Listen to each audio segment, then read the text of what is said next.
Apa iya toh negara kudu kaya ngene iki? Kan boleh toh dirubah, boleh toh. NKRI-nya harga mati. Memang harga mati. Tapi kan raciannya untuk beda. Wong bukti ini ya amandemen UUD 45 ini. Kan gitu. Kan boleh ada aransemen. Buktinya setiap ada Mendikbud anune anyar meneh. Ya tak? Harga mati ini neng di kan gitu kan. Engko ono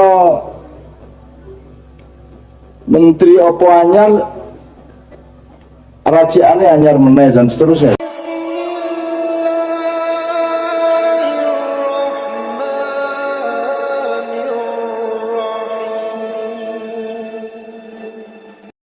Saya ingin mengatakan sama mahasiswa terutama ya, sama ibu-ibu, pokoknya ibu-ibu tak ajak bersyukur dan dongake mercu buana atau merbuge. Ini tidak mungkin musik ini dibikin atau dilakoni oleh orang yang bukan orang Indonesia. Satu, orang Indonesia pun kalau dia hanya mengenal musik modern tapi tidak mengenal karawitan dan gamelan Jawa, dia tidak bisa bikin seperti itu tadi dan tidak bisa membawakannya juga. Rodo angel tenang gitu. Kalau dia hanya kenal gamelan tok, dia tidak mengenal khasanah musik modern, jadi tidak akan bisa bikin ini, tidak akan bisa bikin itu. Itu yang saya sebut Indonesia. Jadi Anda harus mengerti masa silam, Anda juga harus mengerti masa depan, supaya kita tahu berjalan kemana.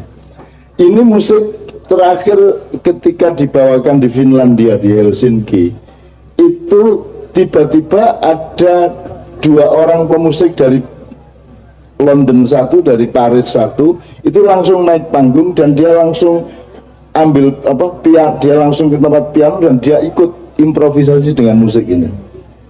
Karena dia kaget, ini musik apa ini kayak gini nih.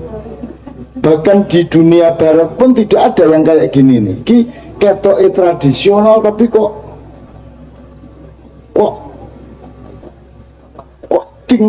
speednya tinggi banget gitu ya. Terus nomor dua, tidak bisa diduga Melayu nanti. Selama ini musik itu bisa diduga nek bareng ini biasa ngene kan. Ini ora. Jadi drummer dari Perancis itu kemudian bilang, you are crazy, kamu gila gitu kan, ngomong sama Kiai Kanjeng. Rasanya itu pancen edan gitu. What do you mean crazy? Ya, kena edan bagaimana? Dia bilang, saya itu kenal musik dunia dari mana saja, sehingga saya apal kalau begini biasanya akan begitu, terus larinya akan ke sini. Apakah itu ritmenya, ataukah kejutan-kejutan aransemennya, ataukah komposisi nadanya. Tapi mengikuti musik Anda saya selalu tertipu. Loh kok rono, kok rono gitu. Nah, itu yang saya maksud, Indonesia itu bisa memimpin dunia karena dia masa silamnya paling kaya dan masa depannya paling melimpah sebenarnya. Kalau kita mau, tidak hanya di bidang kesenian, di bidang ekonomi, di bidang politik, di bidang kebudayaan, di bidang kearifan, di bidang apa saja, sebenarnya kita memiliki peluang yang sangat besar untuk memimpin dunia. Cuman kita tidak punya manajer, kita tidak punya presiden yang baik, kita tidak punya pemerintahan yang memadai, kan begitu. Jadi kita tidak punya daya kepemimpinan global gitu. Padahal kita punya anak-anak SMP SMA kan juara olimpiade semua, selalu juara mereka. SMP SMA hampir di semua bidang, termasuk teater. Ojo menaming matematika, ojo menaming fisika. Teater aja juara ke anak-anak sedunia. Tapi begitu mulai mahasiswa mulai bingung karena tidak ada bentuknya. Jadi universitas belum bisa menemukan sistem nilai atau habitat kreatif untuk bisa menumbuhkan anak-anak itu. Nah teman sekalian, ini sekedar analog saja dari apa yang seharusnya dilakukan oleh para mahasiswa. Tolong bikin seperti ini tapi di bidang ilmu pengetahuan, di bidang penemuan-penemuan, termasuk mungkin negara yang kamu pimpin nanti bisa berubah, tidak seperti sekarang. Apa iya toh negara kudu kaya ngene iki? Kan boleh toh dirubah, boleh toh. NKRI-nya harga mati. Memang harga mati. Tapi kan raciannya untuk betul. Wong bukti ini ya kok amandemen UUD 45 nih. Kan gitu. Kan boleh ada aransemen, kan buktinya setiap ada Mendikbud anune anyar meneh. Ya kan? Harga matine ning ndi kan gitu kan. Engko ana menteri opo anyar raciane anyar meneh dan seterusnya ya. Tadi kita sudah ngomong-ngomong sama Bu Rektor soal itu. Jadi Bapak sekalian, saya hanya ingin memberi contoh. Nah, sekarang sampai di sini ada pertanyaan atau jadi langsung forum, tidak ada masalah. Kalau ada yang mau angkat tangan untuk menanyakan sesuatu, sampai langsung respon, monggo. Kalau tidak, saya teruskan dengan paket yang sudah disiapin oleh Kiai Kanjeng. Ada, Mas? Kalau tidak ada, saya teruskan.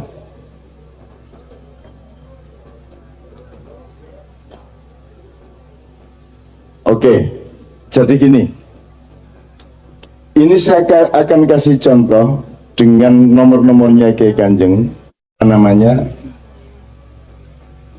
hidup itu kan pokoknya ingin lebu nek ono dikai pari kan ora dipangan pari ning ya ditutu kan gitu, njur dadi beras, njur berasnya diliwet dadi sego kan begitu.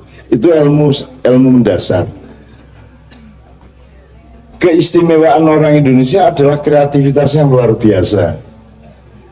Kalau Anda ke Timur, Anda ke Filipina, mereka tuh nggak ngerti godong gedang itu tinggu apa, orang ngerti ya nanti saya ini. Melinjo itu Bu, atau misalnya daun jati itu di seluruh dunia nggak tahu mau dipakai. Di sini kan bisa tinggu tempe ya, tinggu bungkus tempe yo rasane luwih enak ngono kae. Godong gedang iso tinggu pincuk, takir, suru apa meneh. Nggo lemper ya toh. Terus tinggu sego dilebokke kunusik dikai ramuan apa terus lagi digodhog sak godhonge gitu toh. Misalnya garang asem misalnya gitu kan. Dan itu hanya ada di Indonesia. Kreativitas kita luar biasa dan itu tidak hanya di bidang makanan. Di bidang apa saja mestinya kita bisa seperti itu. Tidak ada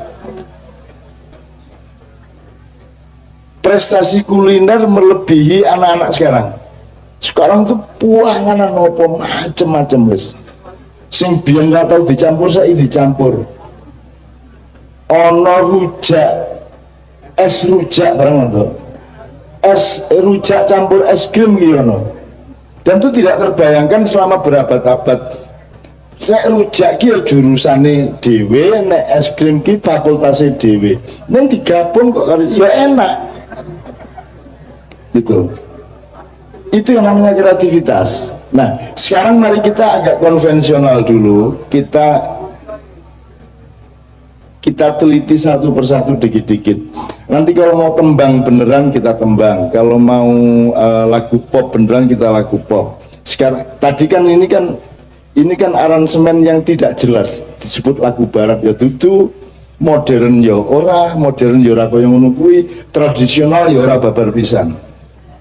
Gitu loh. Sesuatu yang baru itu namanya bid'ah. Bid'ah itu sesuatu, mana Pak Muzamil? Jadi makna bid'ah ya Ustaz, supaya Anda tidak takut pada bid'ah, karena bid'ah itu diperlukan. Bid'ah itu ya bodoh Madura nih kata iki ya. Oke, jelasin bid'ah supaya orang tidak takut sama bid'ah. Bid'ah sesuatu yang baru yang tidak ada contoh sebelumnya. Itu bid'ah bahasa Arab. Maka Allah Ta'ala itu punya Asmaul Husna Al-Badi.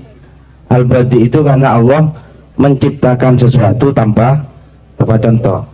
Jadi Allah itu Al-Badi, maha kreatif. Allah menciptakan sesuatu tidak ada contoh sebelumnya. Maka bid'ah adalah kreativitas karena tidak ada contoh sebelumnya, itu bid'ah. Jadi berarti di kampus ini harus ada forum-forum bid'ah ya? Iya. Forum yang merangsang dan melatih kreativitas, kira-kira begitu ya? Ya Pak Muzamil. Betul, iya. Jadi ngerti ya? Bedanya dengan ijtihad apa? Begini, jadi ijtihad itu prosesnya. Ijtihad itu prosesnya. Ijtihad itu usaha yang sungguh-sungguh untuk menemukan sesuatu. Itu prosesnya. Produknya bid'ah tadi. Ya. Jadi bid'ah itu sebenarnya sangat diperlukan oleh Sangat manusia. sangat diperlukan. Contohnya misalnya orang disuruh sholat oleh Allah, terus kalau sholat itu harus menutupi aurat tertentu, Betul. maka diciptakan bid'ah, ya toh, terus nggawe sarung, Ya. terus nggawe kelambi kan gitu Betul, kan. betul. Nek orang yang bid'ah kan sembayang ngimami yang belara, nggak gedang-gedang, disundui ngono kae kan gitu. Kalau tanpa bid'ah, kalau semua harus alam seperti itu, peci ya ora cukup, ya ming batok kae di ini. Itu berarti nggak ada bid'ah. Oke ya Pak Muzamil. Nah, oke. Pak Muzamil tadi sudah bilang Bu, ini Bu Rektor dari Madura, apa suaminya apa beliau ya? Sampai dari Madura. Sampai Madura saya. Aduh, sampean. Orang Madura itu favorit saya, dan saya kira Allah itu ketika, kalau Bimbo kan mengatakan ketika Allah tersenyum terciptalah Pasundan. Dan ketika Madura tercipta, Allah itu tertawa geli. Kira-kira gitu. Berarti enggak Madura kan. Kira-kira gitu. Allah sendiri sangat gembira kalau melihat orang Madura gitu. Gitu.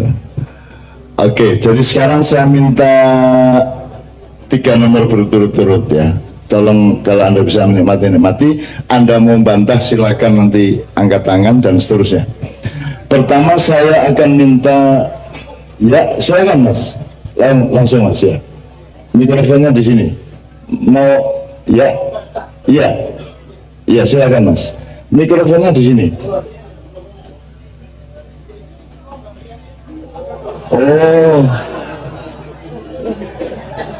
Oh, mau bagi makanan.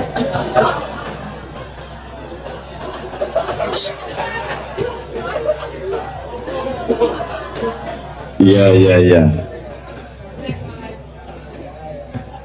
Itu termasuk bid'ah Mas. Belum pernah ada peristiwa seperti ini sebelumnya. Ya, saya senang sekali. Ya, jadi Anda bukan orang Madura, tapi pasti ada nenek-nenek atau kakek Anda yang berdarah Madura. Gitu kalau lihat. Apa gimana? Otelo. Oke, itu orang bid'ah kudune diapake ngono kan, itu langsung telok godhog pangan. Oke, bismillah. Maaf, sedang enak-enaknya makan kacang. Maaf yang tidak dapat bagian kacang. Sampai di sini ada yang mau menanyakan sesuatu?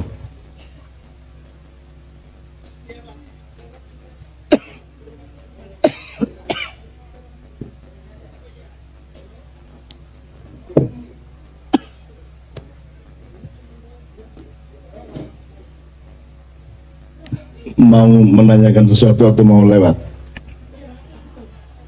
Ini rapopo. Ayo Mas, rapopo.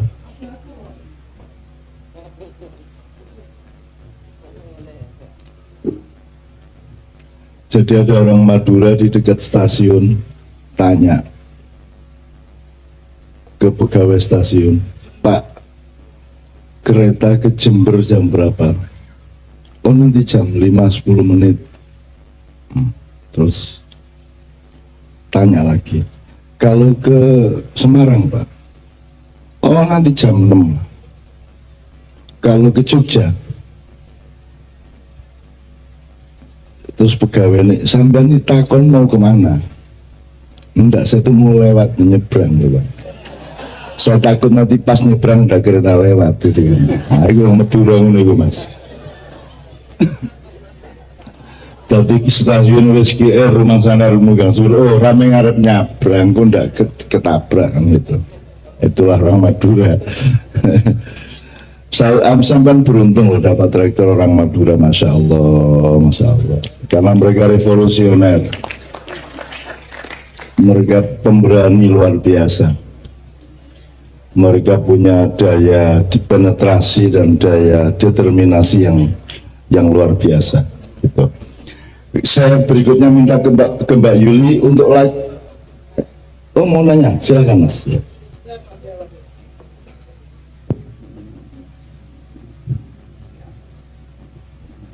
Pak, lo tanglet, lo lali. Assalamualaikum warahmatullahi wabarakatuh. Ya, aku rasa bahasa saya. Tak saya.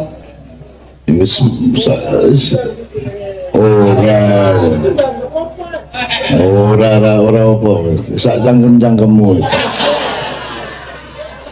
Ora masalah. Karena bahasa itu tidak nomor satu, yang penting itu tercermin keikhlasan dan kepolosannya, sudah selesai masalah gitu loh. Enggak ada.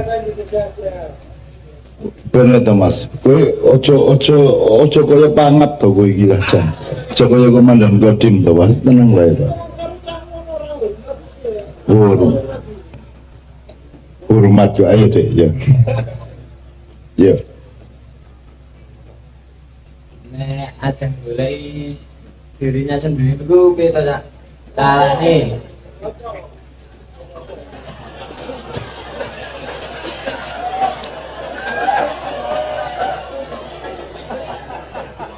Kalau akan mencari diri sendiri itu bagaimana?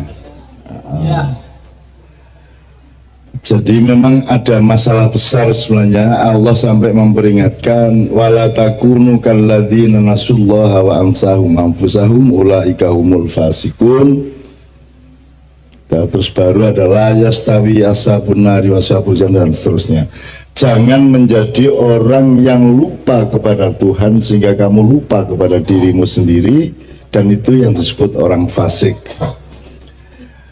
Lupa kepada Tuhan terus lupa kepada diri sendiri itu artinya kamu tidak tahu dirimu. Wong jenenge lali kan gitu kan. Nah, ya saya kira untuk golek dirimu sendiri ya lah kowe lak ya cetha kowe iki sapa.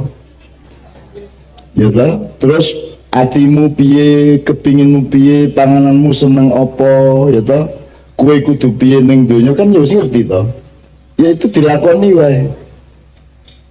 Aja terus kowe iku ning kebon golek ngene, golek apa? Le madosi awak kula dhewe niki lho. Rasa ngono kuwi.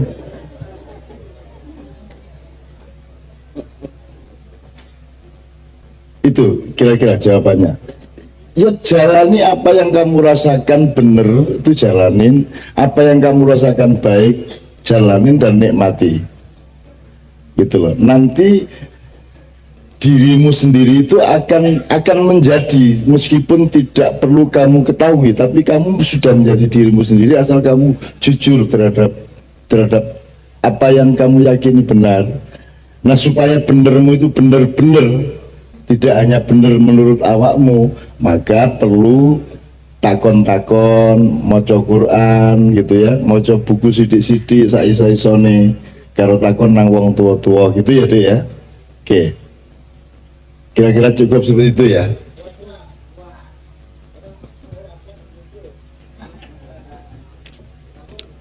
Nggih, tepuk tangan dong ini iki.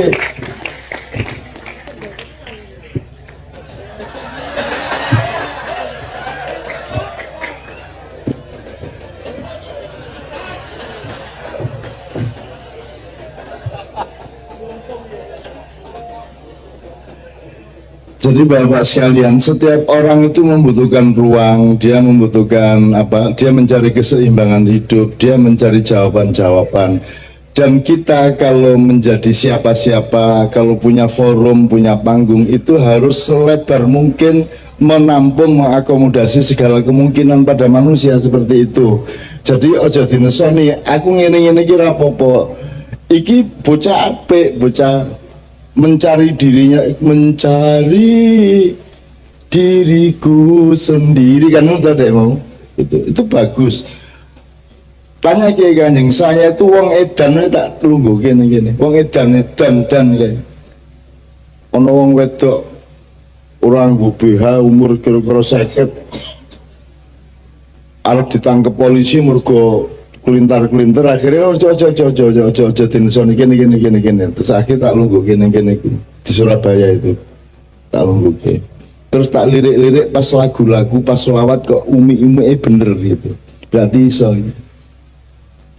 terus tak kayak mic lah wes nekat tuh gue tak kayak mic wah ini orang tak terus gitu orang tak terus gue nggak gue seneng gue. Wah, bismillahirrahmanirrahim. Jadi ketika kemudian kita sholawat ya Toibah, ya iso ya Toibah bener cangkeme. Tiba-tiba di tengah itu dia bengok satu kata sing kowe ora gelem ngrungokke wis pokoke. Wah, ngono kae. Asing mburi ngerti kowe. Wah, aku langsung wah gitu. Ya Allah, dan itu saya seneng, enggak ada masalah. Dia memang sedang tidak seimbang, dia tidak akan dihisap oleh Allah. Kowe aja ngremehke wong edan, aja ngremehke wong sing lagi susah. Karena mereka hisapnya beda sama Anda. Kalau Anda kan normal, baik, seimbang, sehingga ujian untuk Anda dan penilaian untuk Anda itu normal juga dari Allah. Tapi kalau ada orang mengalami ketidakseimbangan, Allah juga tidak akan mengukur dengan teori keseimbangan, kan gitu. Oke ya. Sekarang saya minta Mbak Yuli untuk Mbak Yuli ya, untuk membagikan satu nomor yang biasanya dibawakan oleh Mbak Novia. Mbak Novia mohon maaf tidak bisa hadir malam ini karena harus ada di Jakarta. Giliran sama saya, tadi malam saya di Jakarta di Kenduri Cinta sampai jam 4 pagi, langsung bandara, langsung ke sini. Mbak Vianya saya sampai di Jogja bandara, Mbak Vianya sampai di bandara juga tapi untuk ke Jakarta. Di aku iki lagu bobojane ming simpangan ngono kuwi. Ya iso meteng lho ngono kuwi ya. Padahal ming simpangan ning bandara lho. Ya meteng. Kuwi ajaib tenan kuwi. Monggo ning bandara ming simpangan mengalah ngono kuwi tok. Ya. Saya mau bilang sama terutama anak-anak saya mahasiswa. Sampeyan kan naik motor kalau kuliah ya. Sebelum Anda belajar naik motor kan dulu belajar naik sepeda dulu. Itu waktu belajar naik sepeda itu yang Anda gini, kenapa roda 2, kalau roda 3 kan tidak ada masalah, roda 4 tidak ada masalah, tapi roda 2 itu kan mestinya sangat sukar untuk bisa jalan, benar nggak? Jadi faktor apa yang terpenting yang membuat sepeda bisa Anda naiki dan tidak guling dan tidak jatuh? Faktor apa namanya? Keseimbangan. Sekarang kalau Anda tingkatkan ke balap sepeda, nanti ada jalan miring. Itu keseimbangan itu hubungannya sama apa dengan bumi ini? Ada daya tarik ke bawah, betul nggak? Yang disebut gravitasi. Nah, Anda mau miring kemana, mau jalan kemana, tetap pedomannya adalah Anda harus taat kepada gravitasi, betul nggak? Jelas ya? Oke. Gravitasi itu bikinan siapa? Bikinan Allah. Ini gedung-gedung dibikin ini taat kepada gravitasi apa tidak? Kalau dia tidak taat sama hukum gravitasi, bisa berdiri tegak enggak? Jadi semua teknologi itu taat kepada Allah. Tidak ada teknologi bisa berdiri tanpa ketaatan kepada Allah. Cuman penggunaan gedungnya yang banyak tidak taat kepada Allah. Tapi kalau gedungnya, teknologinya pasti taat. Jadi syariat Allah itu awalnya adalah hukum alam itu, termasuk gravitasi. Jadi kalau sampean naik motor, naik miring ini kan tetap keseimbangannya berdasarkan tarian ke bawahnya. Kalau Anda bikin ini tanah datar, terus bikin gedung berarti kan 90 derajat. Betul enggak? Dengan permukaan laut, ya. Level namanya kalau dalam arsitektur. Tapi kalau tanahnya miring,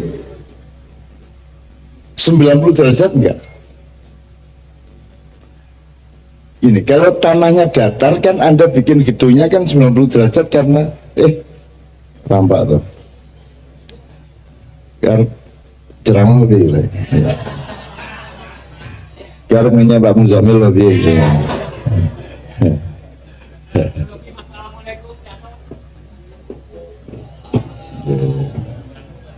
Kalau nggak kebagian Pertamina pun tamu, jadi kalau ke Manggala.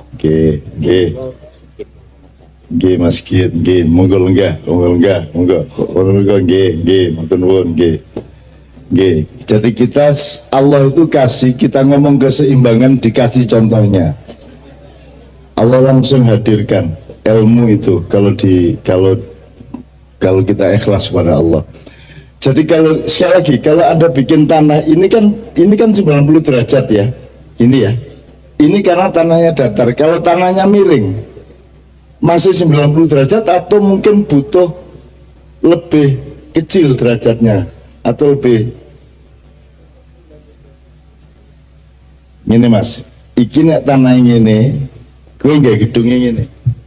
Ini nek tanah ini namanya 90 derajat ya. Ya. Sekarang kalau tanahnya miring, Anda 90 derajat gini.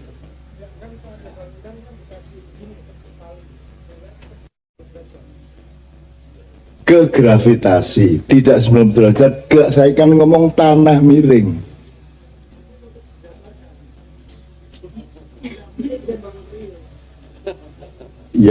Ya bangun lebih Mas. Gue omahnya pegunungan ke tanahnya tetap miring, tapi bangunannya kan tetap begini. Jadi bukan 90 derajat Mas, ini bukan 90 derajat, tapi dia tetap tegak ke gravitasi maksudnya.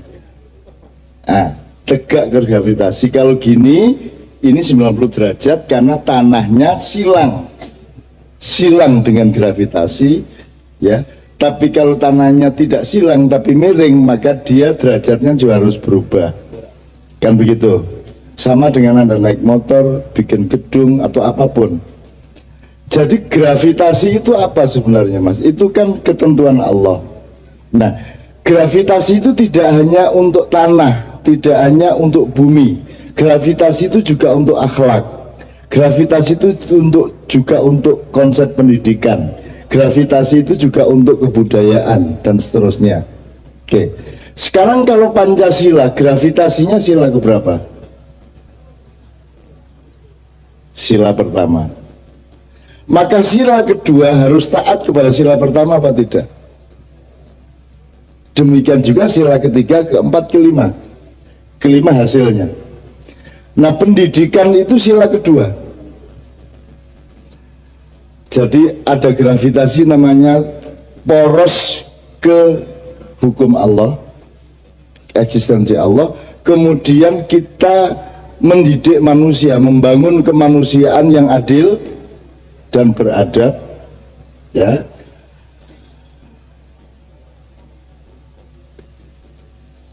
Kemanusiaan yang adil dan beradab itu dhuwur banget, ya. Jadi tugas pendidikan itu sebenarnya sangat luas. Nanti kita uraikan dikit. Maka jangan hanya pengajaran. Namanya kalau bahasa Arabnya ta'lim. Dia juga harus ta'rif, dia juga harus tarbiyah, dan akhirnya takdib. Karena beradab itu kalau kata kerjanya masdarnya adalah takdib. Jadi kalau belajar, mengajar itu taklim, hasilnya ilmu, ya. Kalau ta'rif hasilnya kearifan atau irfan. Kalau tarbiyah hasilnya murabbi, Anda orang yang terdidik. Tapi kalau takdib itu Anda menjadi orang yang beradab. Jadi sebenarnya kurikulum Diknas itu, Dikbud itu seharusnya dicari pola-pola takdib, jangan hanya taklim. Yang ada selama ini hanya taklim itu. Tapi ini saya nggak akan uraikan sampai detail. Saya hanya ingin mengingatkan, kalau ingin betul-betul Pancasila tercapai, sadarilah bahwa apa saja yang dilakukan di Indonesia ini harus bergravitasi sila pertama. Makanya sila ketiga adalah persatuan. Apa hubungannya karo gravitasi, Mas? Hasil pendidikan mercubuan nanti kan akan jadi tokoh masyarakat, bisa masuk parpol, bisa jadi ulama, bisa jadi pengusaha. Itu kan sila ketiga. Nah, mereka semua harus bersatu. Sekarang saya tanya, kalau PDIP berkuasa, itu Indonesia untuk PDIP apa PDIP untuk Indonesia? Sekali lagi, kalau PDIP berkuasa jadi pemerintah, itu kalau ngomong gravitasinya itu Indonesianya apa PDIP-nya? Indonesia apa PDIP? Jadi dia harus memfokuskan diri pada kesejahteraan dan kemuliaan Indonesia, betul enggak? Saya tanya, apakah parpol selama ini bersikap gravitatif? Tidak, jelas ya. Padahal semua parpol, semua intelektual, semua ulama, semua sarjana harus memenuhi sila ketiga, yaitu persatuan Indonesia. Jadi semua parpol, mau Golkar, mau Demokrat, mau apapun saja, tujuannya harus sama, yaitu menyejahterakan dan memuliakan rakyat Indonesia. Apakah itu terjadi di Indonesia? Terjadi? Benar? Oh ya wes, terjadi ya wes, gak ada masalah. Menurut Anda terjadi enggak itu? Apakah semua parpol dan semua ulama, semua tokoh Indonesia itu bersatu untuk bersama-sama memuliakan dan mensejahterakan rakyat Indonesia atau tidak? Prakteknya selama ini? Oke, belum gitu ya? Belum. Mereka belum bersatu untuk Indonesia. Bahkan sebuah partai saja tidak bersatu di antara mereka, betul enggak? Kalau Rapim, kalau Munas, kalau segala macam itu kan semua isinya tidak bersatu. Kira-kira kalau PDIP kalah gitu, Golkar senang apa enggak senang? Kalau Golkar hancur, PDIP senang apa enggak senang? Jadi kita itu, orang yang kita hasilkan dari sekolah itu adalah orang yang mensyukuri bencana yang menimpa teman-temannya sendiri, betul enggak? Betul enggak? Jadi tidak mungkin Anda bisa mencapai sila keempat, karena sila keempat itu kan susunan pemerintahan, satu sistem di mana kerakyatan dipimpin oleh hikmah kebijaksanaan melalui permusyawaratan dan perwakilan. Itu namanya pemerintahan. Tidak akan tercapai, wong sila ketiganya tidak tercapai, maka sila kelima juga tidak akan tercapai.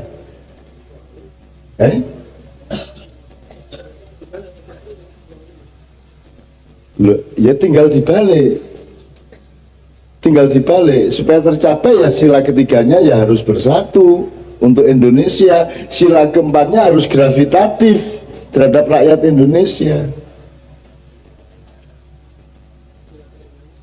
Sila kelimanya hasilnya.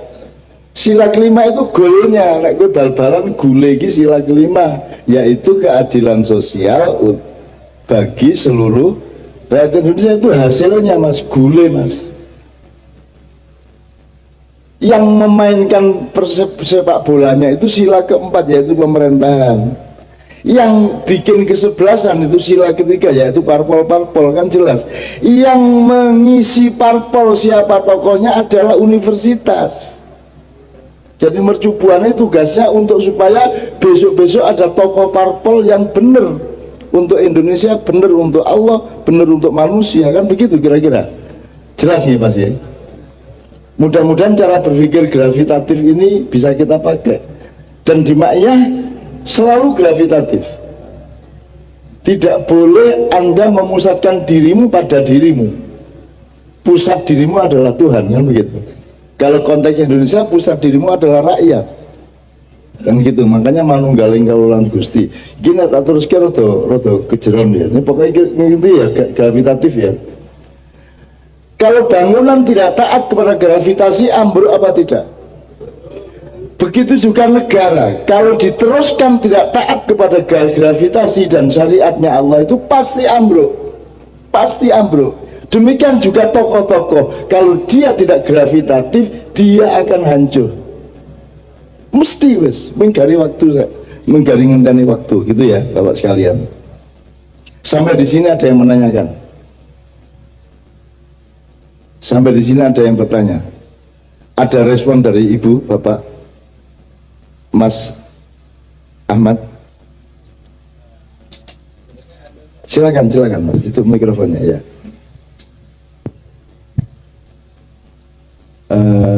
Sebenarnya begini, Cak. Ya. Jadi menyangkut dengan apa yang sebenarnya terjadi di beberapa kalangan mahasiswa, terutama nggak jauh dari sini, yaitu mungkin di Mercubuana juga ada kayak gitu. Jadi ada beberapa yang masih berpaham bahwa apabila kita berbicara tentang pemerintahan, maka kita tidak boleh menyangkut pautkan dengan agama. Nah, saya kira kalau itu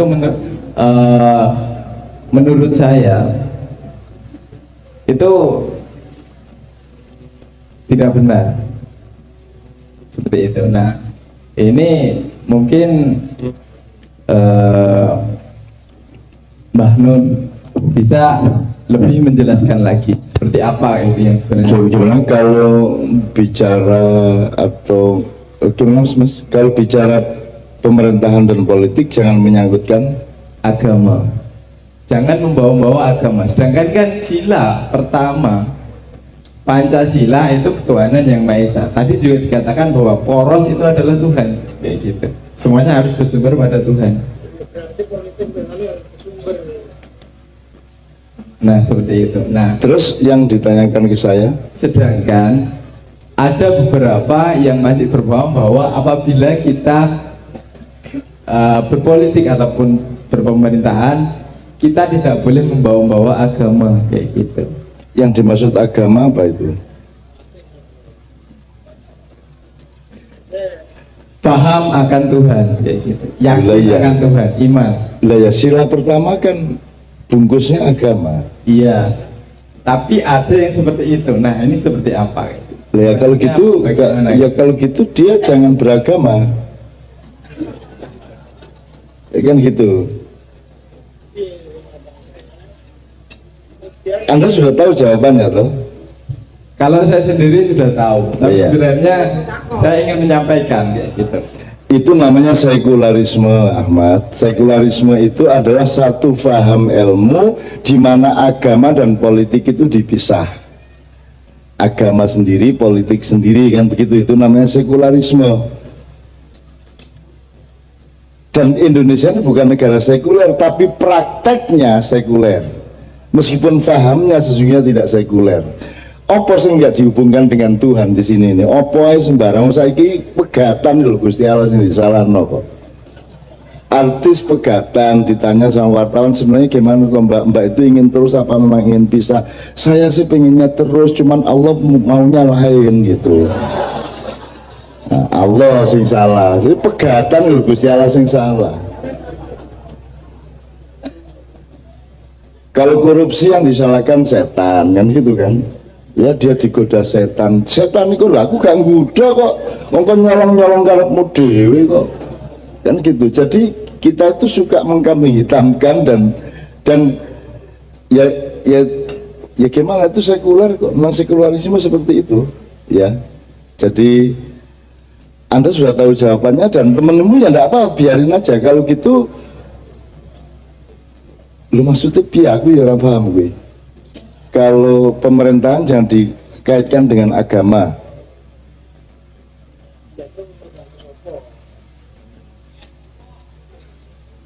Maksudnya tidak dilihat agamanya, maksudnya seperti itu loh.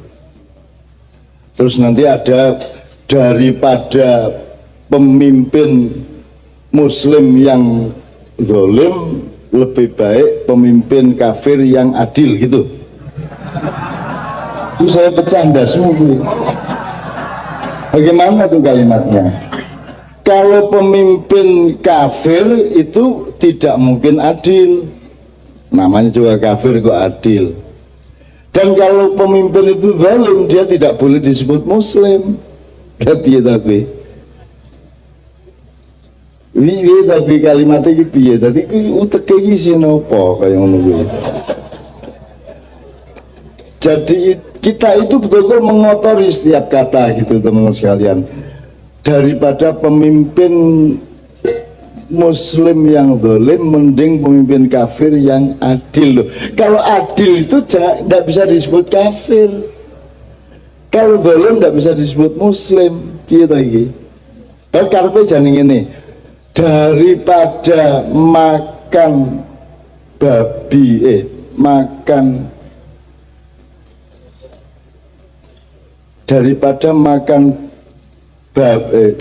daripada makan sapi yang sakit-sakitan mending makan babi yang sehat gitu karpe ngono ya.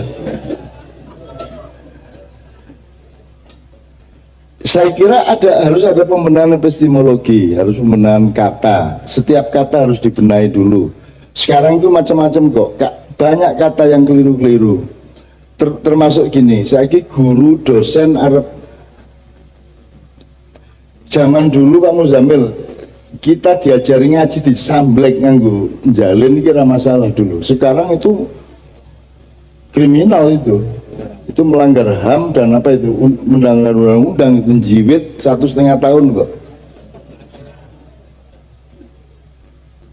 Itu yang jiwit, yang tidak boleh jiwit itu guru saja atau suami atau istri. Kalau istri jiwit itu orang. Lah tuh yang jangan ini orang jiwit terus piye? Lu tuh kemesraannya tuh di situ diciwil ya toh? Loh, di situ kemesraannya. Makanya kan ada bedanya. Makanya violence itu bahasa Indonesianya menurut saya bukan kekerasan. Kalau kekerasan itu penting dalam hidup. Hidup itu harus ada yang keras, harus ada yang lembut. Lah kalau lembut terus metengnya kapan? Tulang itu harus keras. Militer itu harus Pak polisi latihannya harus keras Pak.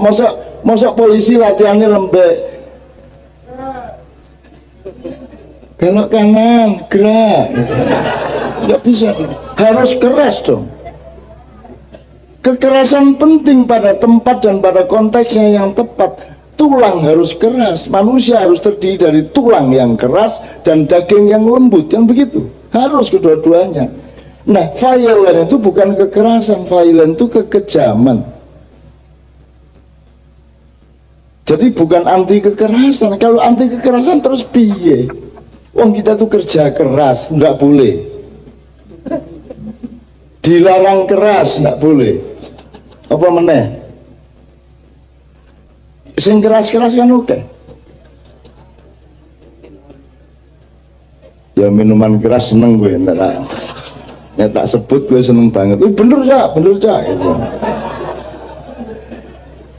Maksud saya tolong balai bahasa kalau bisa, syukur teman-teman di sini di mahasiswa di sini membuat semacam makalah atau apa bersama-sama simposium yang menawar bahasa Indonesianya violent itu bukan kekerasan tapi kekejaman misalnya, atau apa, cari kata-kata yang lain. Kalau kekerasan enggak apa-apa dong. Kekerasan kok tidak boleh.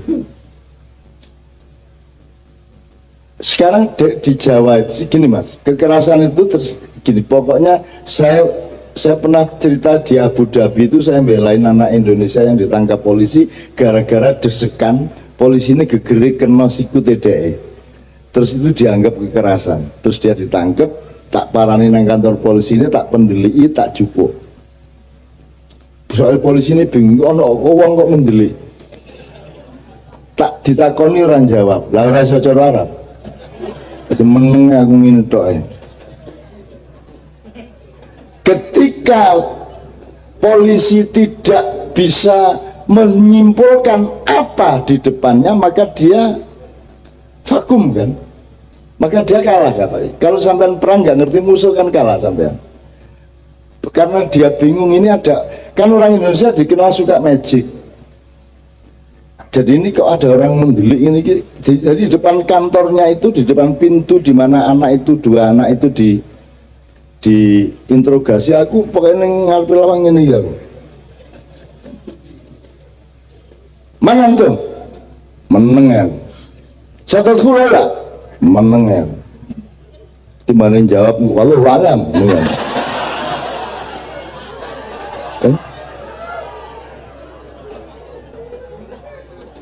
Nah, justru karena saya diem itu, maka akhirnya anak dua itu dilepaskan. Dan begitu dilepaskan, terus saya kuntit, yuk, kamu tadi kenapa kok ditangkap gini-gini? Saya tuh antri, terus saya agak kedesek, terus ikut saya itu ngenain polisi di depan saya ditangkap. Karena itu kekerasan. Kalau menyentuh badan itu keras, kekerasan. Nek ngono, sekarang kita balas dendam. Balas dendam aja. Udah, sekarang mana di mana kan tempat kamu ditangkap tadi? Akhirnya kita jalan ke depan kantor polisi, di situ harus kita 8 polisi, terus tak parani, aku karusah loro kuwi jarak 1 meter, terus aku bengok-bengok. Kue ning ngarep wis to, kowe ora ngerti nek polisi arep jan asu, bajingan, kurang ajar, kayak ngerendahke wong Indonesia kayak kena asu tenan kok kae. Wus, poluangin mbokne ancuk, dobel, tak buang, tak bang. Gitu loh, saya keras-kerasin gitu. Terus dia melok, iya pancen aja, kayak jan kirek tenan kok. Gitu ya. Tapi kan polisinya enggak paham satu ya. Kan enggak marah dia orang enggak paham, tapi kan kita puas. Satu. Nomor 2, kita kan enggak menyentuh, kita cuma ngomong. Kalau ngomong kayak apapun tidak dianggap kekerasan. Jadi setelah puas, waduh, lega cak, iya, saya bilang gitu. Nah, itu kan blundernya kata kekerasan di situ. Sekarang saya tanya, kamu milih mana, dipukul atau dihina? Kok dipuji gitu? Dipukul apa dihina kok dipuji? Pertanyaannya itu dipukul apa dihina?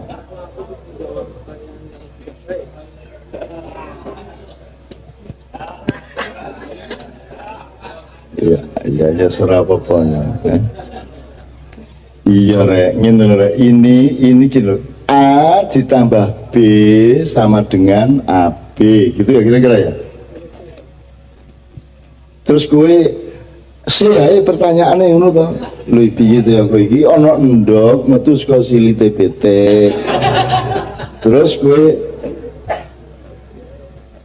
lho pertanyaannya ngono kuwi, dari jawabannya ya dalam lingkup pertanyaan kuwi, aja njur karepmu piye-piye to kowe iki. Ya iki aduh jan iki. Ya wis ora apa-apa. Yes kuwi nasibku. Jadi Mas, ini tadi ngomong apa tadi? Sampai lali aku. Bapakmu jenenge sapa? Iki kabare Cipto. Nek ana kancamu ngomong piye Cipto kabare ngono nesu ra kowe? Lho nek ana kancamu sak umur karo kowe ketemu Cip. Salam Cipto ya, ngene to ra kowe? Enggak dah. Menghina enggak itu? Menghina toh? Kowe diceluk Cipto ya nesu to kowe. Kalau aku ora nyentuh kowe lho. Jadi lebih violent mana, lebih kekerasan mana kalau namanya kekerasan? Lebih keras mana, lebih kejam mana? Kamu dipukul apa dihina bapakmu? Dihina, lebih keras mana, lebih gini. Kamu dipukul temenmu apa diludahi temenmu? Yang mana yang lebih menyakitkan? Diludahi, kan begitu. Jadi kekerasan itu tidak pada fisik, kekerasan itu pada efeknya ke hati dan martabat Anda. Betul enggak? Wes saiki nek wong Muhammadiyah ditakoni dalan kae ngopo to dadak gawe Muhammadiyah ngono piye kowe? Ente ora kowe? Boleh enggak saya ngomong gitu? Kok boleh? Ya tersinggung orangnya ngawur aja.